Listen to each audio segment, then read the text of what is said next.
안녕하세요. i14 뉴스 잉글리시의 Jewish World Weekly에 오신 것을 환영합니다. 에밀리 프랜시스입니다. 매주 저희는 이스라엘과 전 세계 디아스포라, 즉 글로벌 유대인 공동체에서 유대인들이 관심을 가질 만한 이야기, 이슈, 그리고 인물들에 집중합니다. 그리고 언제나처럼 이번 주 유대인 세계의 주요 소식부터 시작하겠습니다. 함께 보시죠.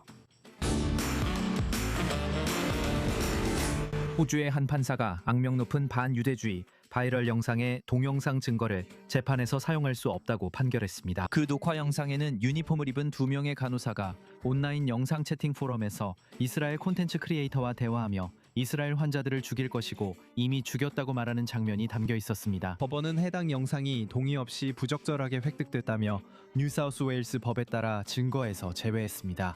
검찰은 이제 녹음자의 증언을 포함한 다른 증거에 의존해야 합니다.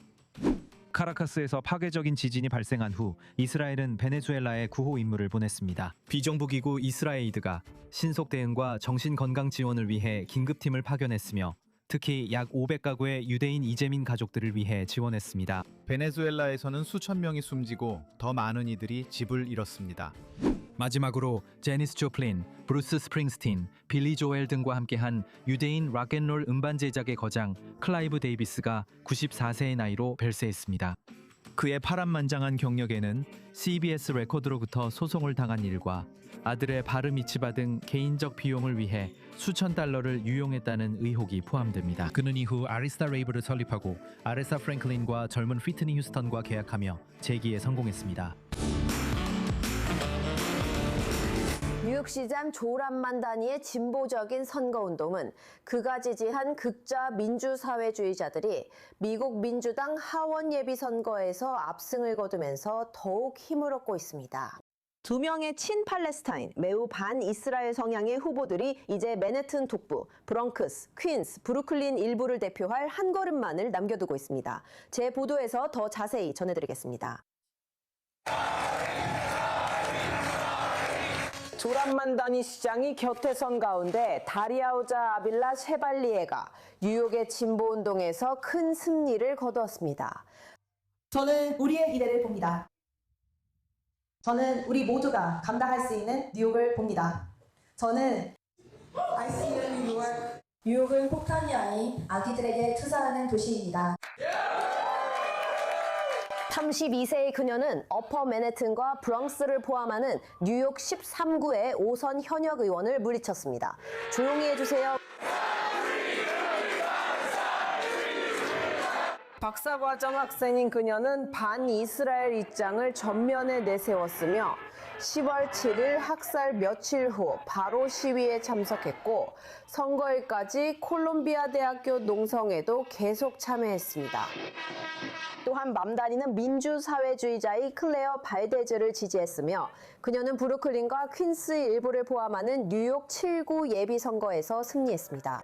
그녀는 이스라엘의 집단 학살을 공개적으로 비난했습니다.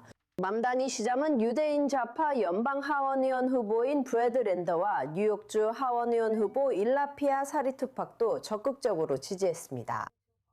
여러분은 결핍으로부터의 자유, 두려움으로부터의 자유, 예배의 자유라는 말을 기억하실 겁니다. 여러분은 이것들 중 많은 것들이 한때 민주당의 중심이었고 민주당원이라는 것이 무엇인지의 중요한 부분이었다는 것을 기억하실 겁니다. 이제 그런 개념들 중 일부를 다시 가져올 때입니다. 브래드 랜더 전시 재무관은 맘다니의 가장 두드러진 유대인 동맹 중 한 명이었습니다.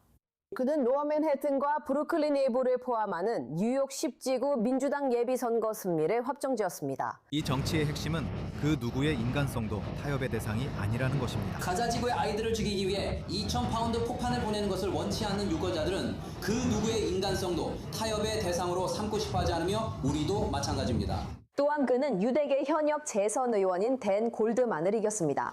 저는 방금 브래드에게 전화를 걸어 그의 승리를 축하했고 이 훌륭한 지역구를 대표하게 되는 그에게 진심으로 행운을 빕니다. 고존 F 케네디 대통령의 손자인 잭 슐루스버그는 30년 동안 하원 의원을 지낸 제리 네들러가 차지했던 어퍼 웨스트사이드 의석을 위해 열심히 선거운동을 했지만 아무런 성과를 얻지 못했습니다. 33세인 그는 미국의 미래를 위해 새로운 젊은 세대의 민주당원이 등장하길 바라고 있습니다.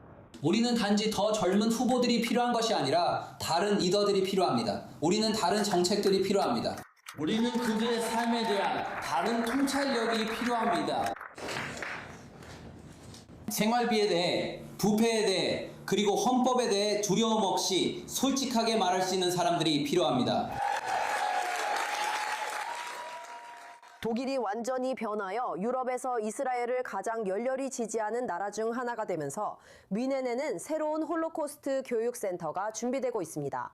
야드바셈이 2023년에 제안한 이 계획은 독일 총리 프리드리히 메르츠의 지지를 받았습니다. 지금 예루살렘에서 저희와 함께하는 분은 야드바셈 의장 데니 다얀입니다. 안녕하세요. 이 자리에 함께해 주셔서 감사합니다. 안녕하세요. 초대해 주셔서 감사합니다. 확실히 주목할 만한 상황이네요. 이건 분명히 아주 중요한 일입니다. 이것이 야드바셈의 중요한 이니셔티브였던 이유와 2023년에 제안하기 전에 얼마나 오랫동안 이 일에 매달렸는지 설명해 주세요. 저희는 이 아이디어를 오랫동안 여기서 논의해 왔습니다. 하지만 2023년 1월 베를린을 방문했을 때 저는 실제로 그 제안을 두 인사에게 했습니다. 당시 총리였던 올라프 숄츠와 잠시 야당 대표였던 프리드리히 메르츠에게 그 제안을 했고 두 분 모두 그 아이디어를 반가워하며 받아들였습니다. 제가 말씀드리고 싶은 것은 메르츠 씨가 숄츠 씨를 이어 총리가 되었을 때 그 전환이 매우 원활하게 이루어졌다는 점입니다.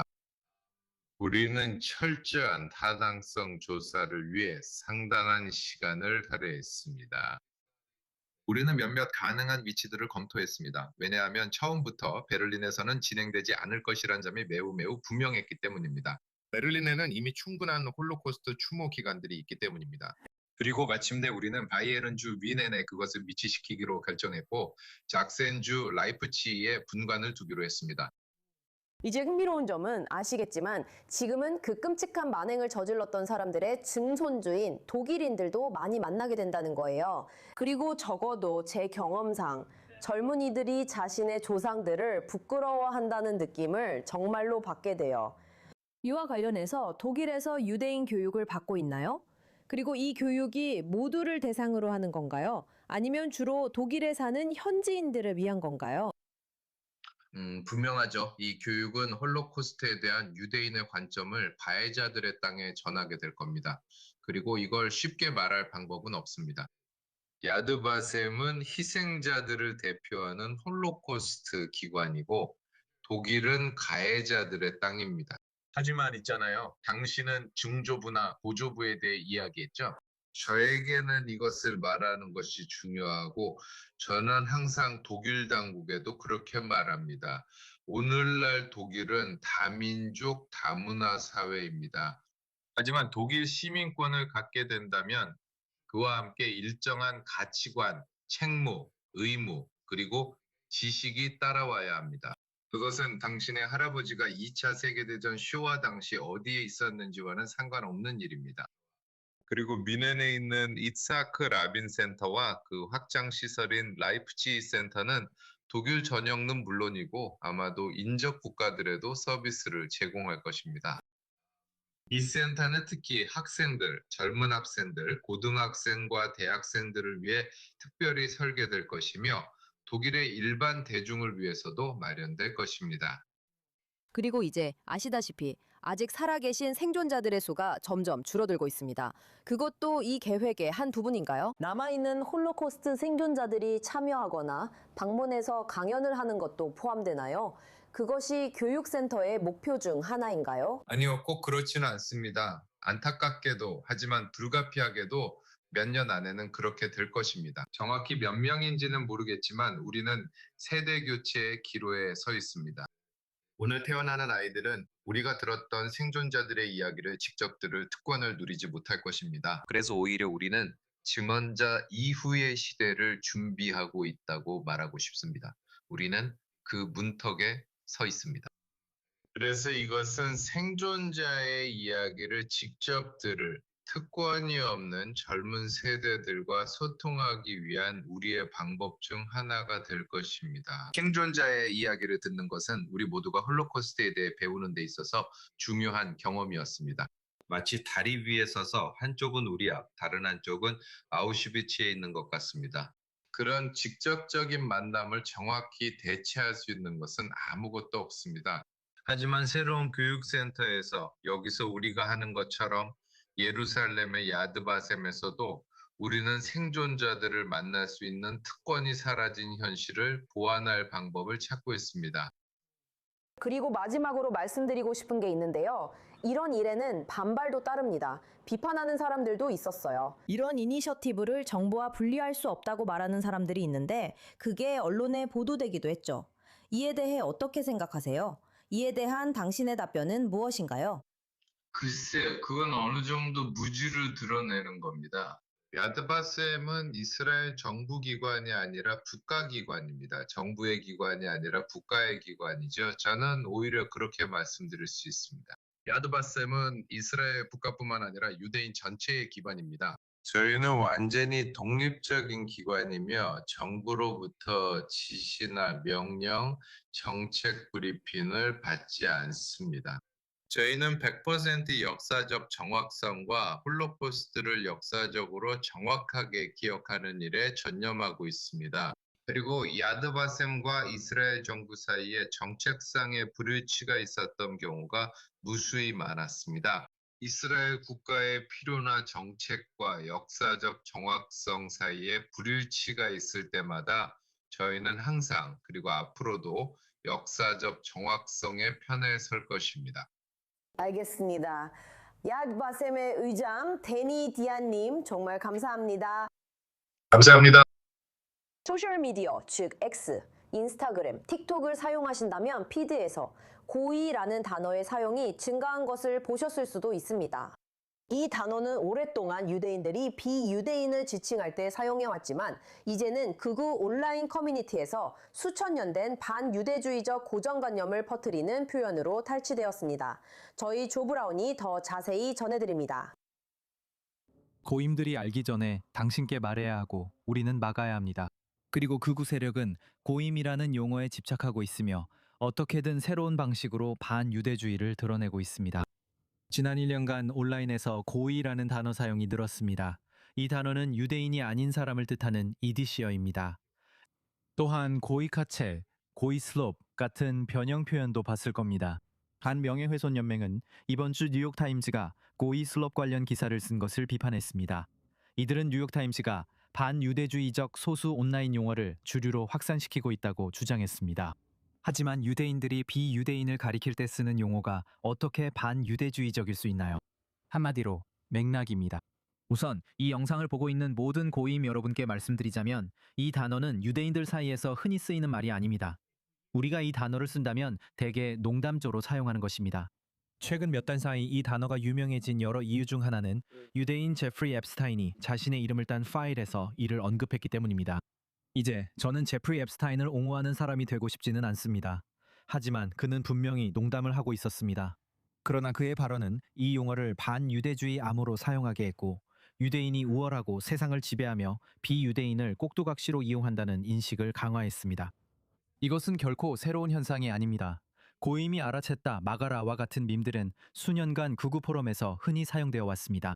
이번 새 버전에서는 유대인들에게 몰리고 고이슬럽을 먹는 고이 캐러이라는 표현이 등장합니다. 고이슬럽은 값싼 음식이나 컨텐츠를 뜻합니다. 이 표현들은 이디시어를 이용해 유대인이 세상을 지배한다는 반유대주의적 고정관념을 확산시킵니다. 어떤 인종이 미디어 회사의 85%를 소유하고 있습니까? 저는 백인이라고 할 것 같아요. 아니요, 유대인입니다. 대기업 CEO의 80%는 어떤 인종입니까? 그리고 바로 여기서 극우는 반유대주의를 교묘하게 활용합니다.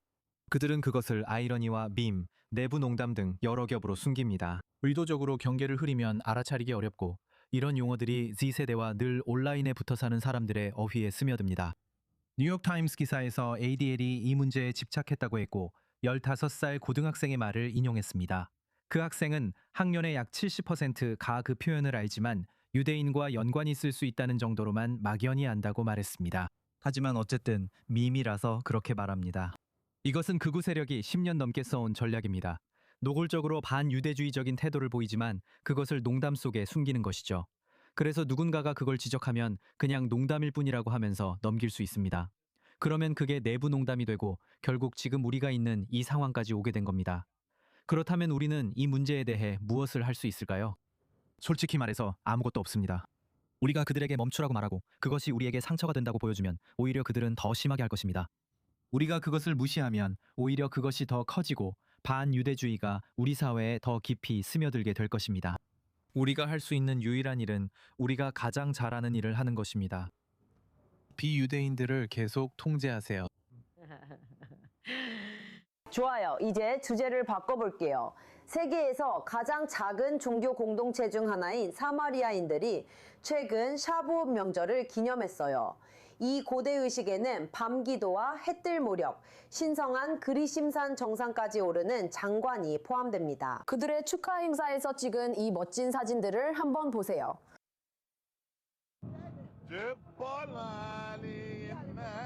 여기는 그리심산에 이른 새벽입니다. 바람이 먼지를 날리고 기도 소리 사이로 희미한 아침빛이 번집니다. 사마리아 신도들이 산꼭대기에서 바다의 노래를 부르며 밤새도록 노래하고 토라를 공부하면서 샤부옷을 기념하고 있습니다.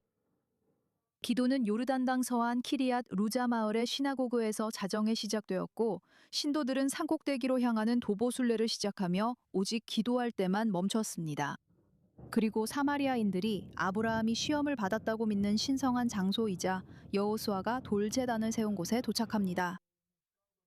사마리아인 토라에는 여호수아 벤 눈이 요르단강을 건널 때 바로 이 일을 했다고 기록되어 있습니다.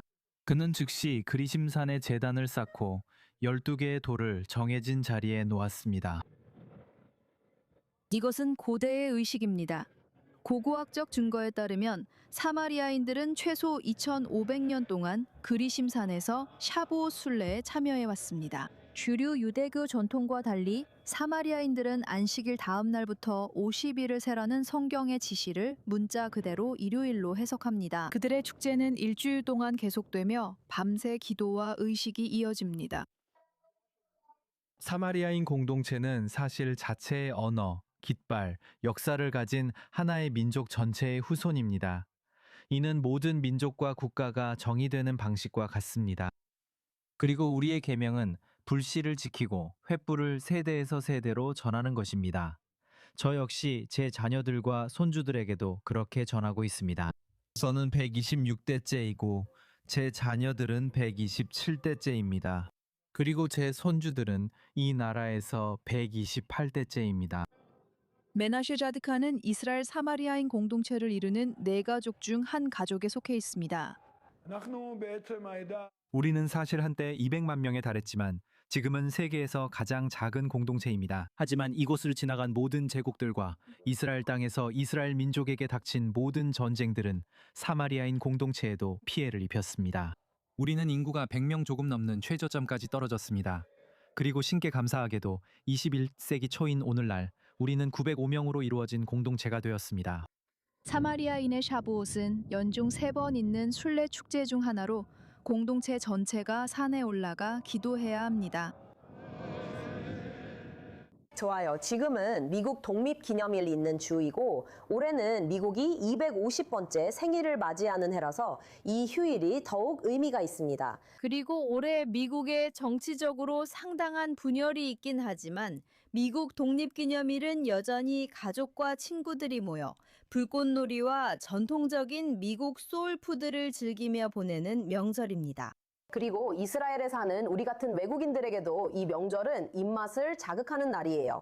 그래서 저희는 가장 좋아하는 음식들이 그리워집니다. 지금 스튜디오에는 두 형제가 함께하고 있는데 이들은 아주 큰 가족의 일부입니다. 저희와 함께하는 분들은 파이벨 오펜하임과 맨델 오펜하임 형제인데요. 이들은 보데가 버거 텔아비브의 공동 소유주이자 공동 창립자입니다. 안녕하세요. 안녕하세요, 에밀리. 초대해 주셔서 감사합니다. 여기 와주셔서 감사합니다. 그리고 우선 두 형제 사이에 이렇게 많은 사랑이 있다는 게 정말 놀라워요. 두 분이 함께 일하고 계시잖아요. 그리고 다른 형제 자매들도 더 있다고 들었어요. 어떻게 이런 걸 해낼 수 있었나요? 그렇게 말씀해 주시니 정말 재미있네요. 결국 부모님 덕분이에요. 알겠어요. 좋은 부모님을 주셨군요. 정말이에요. 사람들은 우리에게 형제자매와 어떻게 일하냐고 물어요. 저는 오히려 그들에게 형제자매와 일하지 않는 게 궁금해요. 신뢰죠. 우리는 함께 일해요. 서로를 지지해주고 서로를 사랑하죠. 바로 그거예요. 여러분은 이스라엘에서 자랐지만 부모님은 미국인이시잖아요. 그래서 여러분이 자라면서 부모님께서는 여러분이 미국인이라는 사실을 잊지 않도록 하고 또 그런 명절들을 누릴 수 있도록 하는 게 얼마나 중요했나요? 네. 어렸을 때 우리는 항상 집에, 그러니까 할머니, 할아버지 댁에 가서 방문하곤 했어요. 그리고 우리 부모님께는 우리가 조부모님과 관계를 맺는 것이 중요했어요. 그래서 우리는 매년 여름마다 가서 모든 것을 즐기곤 했죠. 햄버거와 감자튀김, 피자, 그리고 모든 전형적인 미국 음식점들까지 다 포함해서요. 네. 그리고 우리가 미국과 이스라엘을 오갈 때마다 집에 돌아오면 그 향수를 불러일으키는 맛이 정말 그리웠어요. 그런데 그런 맛을 이스라엘에서는 찾을 수가 없었죠. 그래서 우리가 직접 그 맛을 가져와야겠다고 생각했어요. 맞아요. 여기서는 그게 잘 안 돼요. 이 나라에 악인은 없지만 미국인으로서 그게 가장 답답해요. 여기서는 번도 제대로 못 만들고 도넛도 제대로 못 만들어요. 그리고 핫도그도 마찬가지예요. 미국에서 쉽게 구할 수 있는 소고기 프랭크푸르트 소시지는 여기선 구하기 힘들잖아요. 그래서 여기 뭘 가져왔는지 설명해 주세요. 네. 방금 못 구한다고 하셔서 기뻐요. 이제는 구할 수 있으니까요. 이제 우리도 구할 수 있어. 제대로 된 번과 100% 소고기 핫도그를 구할 수 있어요. 우리는 제대로 하죠. 이건 평범한 피클이 아니에요. 딜 피클이에요. 그래서 우리는 대충하지 않고 우리가 믿는 대로 합니다. 그리고 그게 진짜 미국 음식을 먹는 거예요. 그리고 그 핵심은 뭔가요? 네, 맞아요. 모두가 와서 즐길 수 있도록 하는 것도 우리에게 매우 중요해요. 그래서 저희는 대충하지 않고 코셔 규정을 지키고 있습니다. 저희는 비건 치즈와 매장에서 직접 훈제한 소고기 베이컨을 사용합니다. 그래서 정말 코셔이고 코셔입니다. 소고기 베이컨 치즈버거가 가능한 이유가 뭔가요? 보여주실 수 있나요? 어떻게 되는 거죠? 여기 있습니다. 정말 아름답고 예뻐요. 저희 베이컨은 소고기로 직접 매장에서 훈제합니다. 저희 치즈는 코코넛 오일을 베이스로 만들어요. 아시다시피 많은 경우에 두부를 넣는데 그건 제대로 된 맛이 아니거든요. 그리고 여기에 이 끝내주는 미국식 버거가 있죠. 와, 그리고 이번도요. 어떻게 이렇게 완벽하게 만드신 거예요? 대부분은 제대로 못하던데요. 네, 저도 많은 분들께 말씀드려요. 포다가에서 많은 사람들이 마법에 빠져 있었어요. 그렇죠. 그래. 그리고 당신이 마법을 부리고 있군요. 뭐가 있나요? 음식 설명해 주세요. 배고파서 이미 먹고 있어요. 인터뷰 전에 이미 했어요. 그럼 맨델 설명해 주시겠어요? 핫도그에 대해 이야기해 주세요. 네. 좋아요. 이게 저희 핫도그입니다. 이건 거의 시그니처 메뉴예요. 그리고 핫도그에 대해 재밌는 점은 사람들이 이거 잘 모른다는 거예요. 미국 유대인 사회가 음식에 그렇게 많은 영향을 줬다는 거죠. 네. 이 핫도그는 원래 프랑크푸르터라 불렸는데 프랑크푸르트에서 유래했기 때문입니다. 그리고 유대인들이 나타나서 돼지고기 대신 소고기로 만들었고 유대인들이 핫도그를 가져왔어요. 모든 야구 경기 그리고 전통적인 미국 독립기념일 네이선 핫도그 대회도요. 제가 뉴욕에서 일할 때마다 매년 그걸 취재했는데 정말로 속이 메스꺼웠어요. 하지만 그건 여전히 오늘날까지도 전통이에요. 네이선 핫도그는 확실히 그렇고 세계에서 존재하는 가장 대표적인 미국식 음식 중 하나죠. 맞아요. 그리고 또 개인적으로는요. 이 제품이 우리에게 개인적으로 와닿는 이유는 우리가 코니 아일랜드를 걸을 때 느껴지기 때문이에요.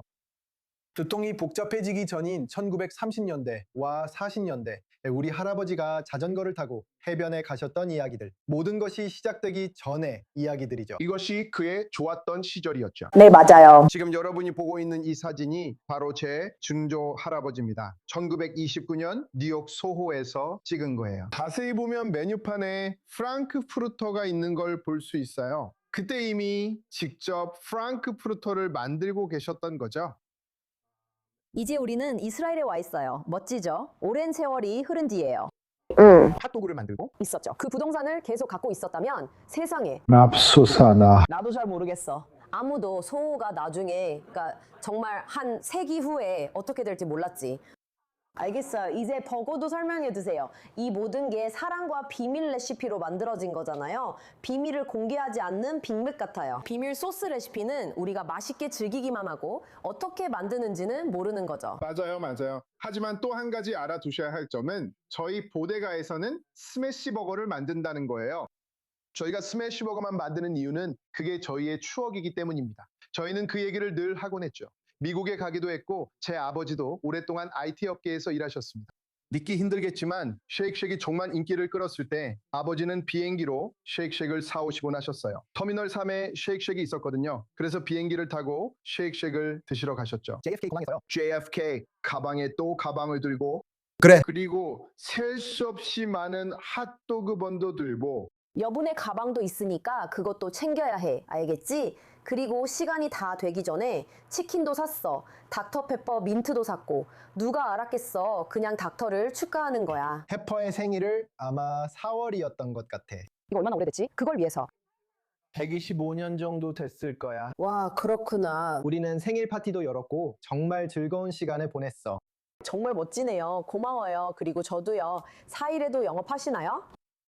네. 풀밤이요? 네, 물론이죠. 저희가 실제로 핫도그 키트도 판매하고 있어서 집에서 직접 핫도그를 만들어 제대로 즐기실 수도 있습니다. 정말 멋져요. 스튜디오에 모시게 되어 정말 즐거워요. 초대해 주셔서 감사해요. 두 분 모두 감사합니다. 꼭 보데가 버거 테라비브에 들러보세요.